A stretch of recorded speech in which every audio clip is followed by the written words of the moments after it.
dreamed not just of raiding but of building a lasting state, an empire. His followers, future Ottomans, were skilled horsemen united by loyalty and ambition. For years they pushed against Byzantium, capturing forts and villages, slowly carving out territory. At Osman's side was his son, Orhan Gazi, a natural commander who learned the arts of war and leadership from his father. Together, they set their sights on Bursa, the region's greatest city and a symbol of Byzantine power. Capturing Bursa would transform the Ottomans from frontier raiders into a true political force.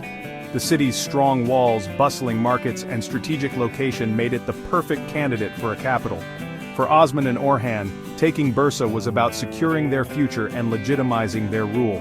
Their partnership drove early Ottoman expansion. Osman inspired, Orhan strategized. Orhan knew brute force wouldn't be enough. He watched, learned, and planned for the day they would strike. The dream of Bursa became a legacy, passed from father to son, shaping the destiny of a future empire. This ambition would lay the foundation for one of history's greatest empires. The Ottomans' journey began with a father's vision and a son's resolve.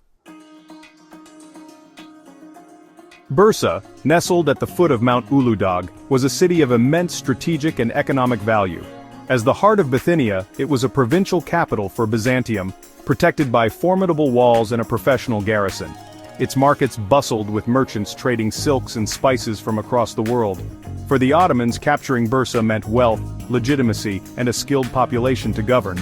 The city's location controlled key trade routes and offered a secure base for further campaigns.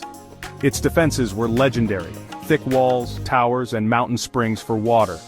The Byzantines felt secure, believing their city could withstand any siege. They saw the Ottomans as a nuisance, not a real threat. But the Ottomans were determined, driven by a vision far greater than simple raiding. The clash was set, an ancient proud empire versus a young, hungry Beylik.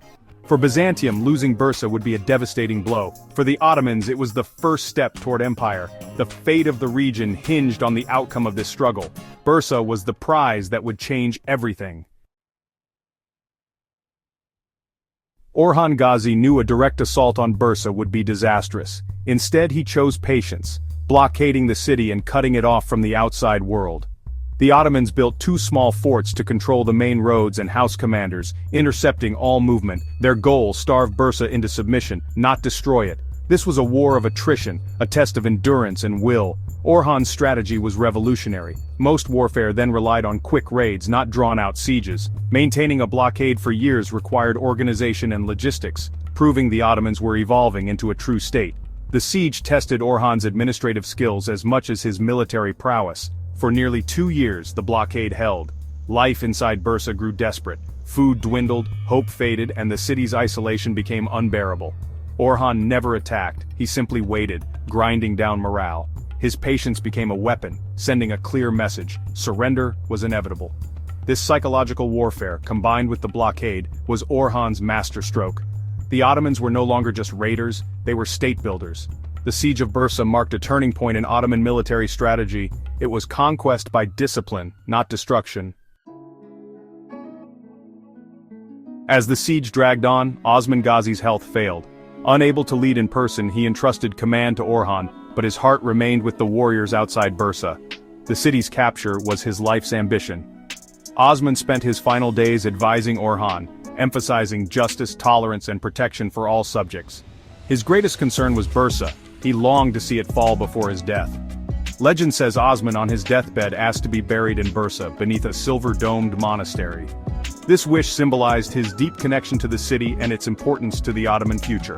In 1326, as Bursa's surrender was negotiated, Osman passed away.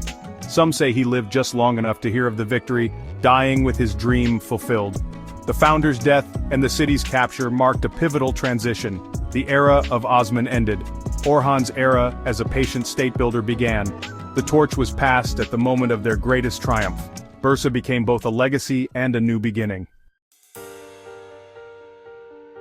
Starving and isolated, Bursa's Byzantine governor finally sought terms of surrender from Orhan.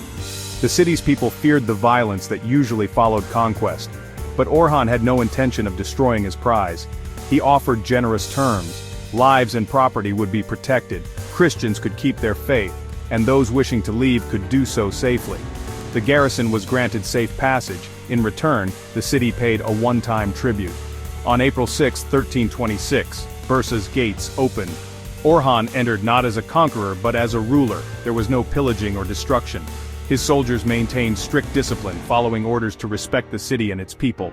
This peaceful entry was a deliberate policy, showing the Ottomans as just rulers. The act won the goodwill of Bursa's population. Many skilled Greeks stayed to serve the new regime. Orhan's clemency set a precedent for future Ottoman conquests. Diplomacy and respect proved as powerful as force. Bursa was spared, ready to become the heart of a new empire. The conquest was complete, without a sword drawn in anger. With Bursa captured, Orhan declared it the Ottoman capital.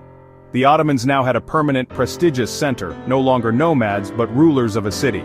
Orhan moved his court and government to Bursa, beginning the work of state building. He converted the main monastery into a mosque and his father's tomb, fulfilling Osman's final wish. Churches were largely spared, reflecting a policy of religious tolerance. Orhan launched a building program. Mosques, schools, baths, and caravanserais transformed the city. Bursa's location on the Silk Road brought a boom in trade and silk production. Wealth from commerce funded the army and new construction. The city became a melting pot of Turkish, Islamic, and Byzantine influences. Bursa's rise signaled the Ottomans' permanence and ambition. For decades it served as the launchpad for further expansion. The capture of Bursa was the true birth of the Ottoman state. A new era had begun. Orhan's next step was to transform his principality into a true state. He minted the first Ottoman coins, declaring sovereignty and standardizing the economy. This allowed for efficient taxation and trade. Orhan created the first permanent paid military units, infantry and cavalry, replacing unreliable volunteer warriors. These soldiers formed the backbone of a disciplined, loyal army. He established a formal bureaucracy, appointing his brother as vizier, and creating a legal framework based on Islamic law, but flexible enough to include local customs. Courts and judges ensured order and justice. These pillars, currency, army, administration, marked the shift from tribal confederation to centralized empire. Orhan was not just a conqueror but an institution builder. The systems he established in Bursa became the foundation for centuries of Ottoman rule. His reforms turned ambition into lasting power. The Ottoman state was now more than a dream, it was a reality. Orhan's vision shaped an empire. The conquest of Bursa was the turning point in Ottoman history. Before 1326, the Ottomans were just one of many Turkish beyliks, tribal, fluid, and focused on raiding. Bursa's capture elevated them above their rivals, giving them a permanent capital and a sense of identity. A professional army and bureaucracy replaced tribal loyalties with institutions. The state could now function independently, collecting taxes and administering justice. This transformation made the Ottomans a dominant power in Anatolia. Other beyliks were absorbed and the Byzantines recognized the Ottomans as a real threat. The new state blended Turkish warrior ethos with Byzantine and Islamic traditions. Orhan and his advisors adopted the best elements of each culture, creating a flexible, powerful system. This synthesis was key to Ottoman success. The state born in Bursa was uniquely Ottoman, neither just Turkish nor just Muslim. It was the beginning of something entirely new. Osman Gazi is remembered as the founder, but Orhan Gazi was the true architect of the Ottoman Empire. His reign from 1326 to 1362 was a period of relentless state building. The peaceful conquest of Bursa transformed a frontier principality into a kingdom. Orhan's legacy was his vision institutions, a stable economy, a loyal army, and a fair legal system. He turned the